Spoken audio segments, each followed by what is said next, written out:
কি দেখছো? আমি কেন তোমায় ভোলাচ্ছি না, কেন গিয়ে তোমার চোখের জলটা মুছিয়ে দিচ্ছি না, কেন চুপ করে দাঁড়িয়ে তোমায় দেখছি, এত বড় একটা কথা শুনেও তোমার মুখে কোনো রিয়াক্ট করছি না, এই সমস্ত ভাবছো তো?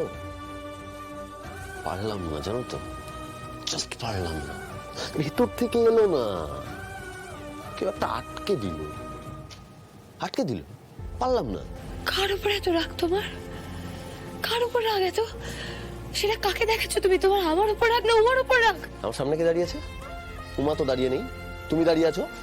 আর তোমার মন এখন সমস্ত পুরো মনটা অন্ধবিশ্বাস আর তেজে ভরে রয়েছে। তোমার যা মনে হচ্ছে তুমি আমাকে তাই বলে যাচ্ছ, অনেকক্ষণ ধরে বলে যাচ্ছ। এক সেকেন্ড যা কিছু তাই মানে? কোনটা ভুল বলেছি? তেজ করে উমার যে শরীর খারাপ হয়েছে সেটা তুমি আমায় জানাওনি।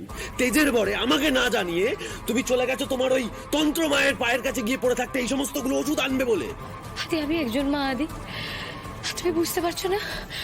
একজন মা যখন তার সন্তানের মুখ থেকে মারা যাওয়ার কথা শুনে, তখন শুভবুদ্ধি সম্পন্ন মানুষেরা ডাক্তার কনসাল্ট করে, বুঝতে পেরেছো? ডাক্তার কনসাল্ট করে, তন্ত্রমা নয়।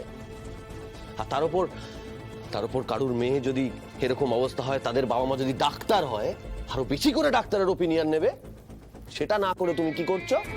এই যারা এই জল পোড়া নুন পোড়া দেয় তাদের দরজায় গিয়ে পড়ে রয়েছে দিনের পর দিন। তোমার জানতে ইচ্ছা করছে না?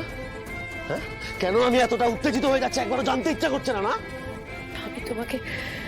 আমি তোমাকে বোঝাতে পারছি না আদি। আর কিচ্ছু বোঝাতে এসো না তুমি। আমার যা বোঝার ছিল সমস্তটা বোঝা হয়ে গেছে। এখন আমি কি বুঝতে পারছি জানো? তোমার সঙ্গে আমি গোটা লাইফটা জাস্ট ওয়েস্ট করলাম।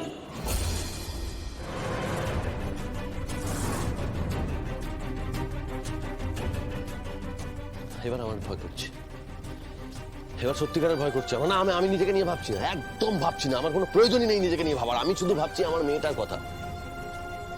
আমার মেয়েটা এইসব দেখে বড় হবে। হ্যাঁ, এইসব দেখে বড় হবে আমার মেয়ে। হ্যাঁ, আদি, হে আদি, আমি ওখানে গেছিলাম ঠিকই, কিন্তু